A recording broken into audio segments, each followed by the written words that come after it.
थोड़ी भी बात बिगड़े तो बोले मायके चली आना, नहीं, ये शब्द नहीं बोलना चाहिए, गलत बात, बिल्कुल नहीं।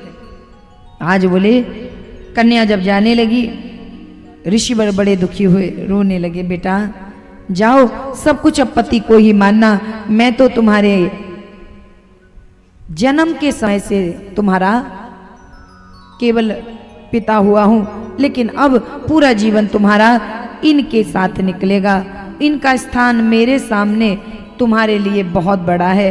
क्योंकि शास्त्रों में हमारे 5 पिता बताए गए हैं। कितने? 5 पिता। ध्यान से सुनिएगा। अन्नदाता भयत्राता तथा विद्या प्रदश्य,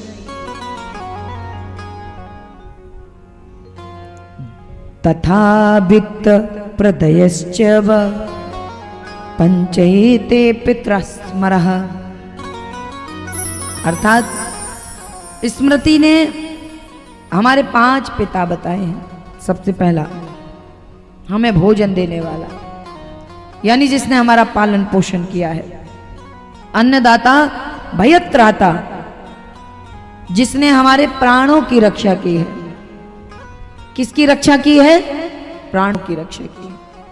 अन्नदाता भयत्राता, जिसने हमारे भय से रक्षा की। 2। तीसरा विद्या प्रदयश्च यह, जिसने हमें पढ़ाया लिखाया। तीसरा वो हमारा पिता है। और चौथा, सारी संपत्ति मरते समय हमारे नाम कर जाए। मुख्य यजमान जी कहाँ हैं? कहाँ बात है भैया, कैसे यजमान है? ये तो सामने से ही गाते हैं।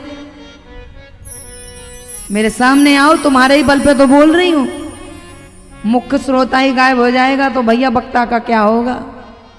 अरे कहाँ होएगो मेरो, यहां से मत जाओ, सामने ही रहो दादा।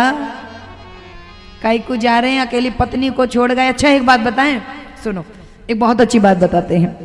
पत्नी कोई भी पुण्य कर ले, उसका आधा भाग पति को नहीं मिलता, लेकिन अगर पत्नी कोई पाप करे, आधा भाग पति ले जाता है। और सुनो, पति अगर कोई पुण्य करे तो उसका आधा भाग पत्नी को मिलता है, लेकिन अगर पति कोई पाप करे तो उसका आधा भाग पत्नी को नहीं मिलता।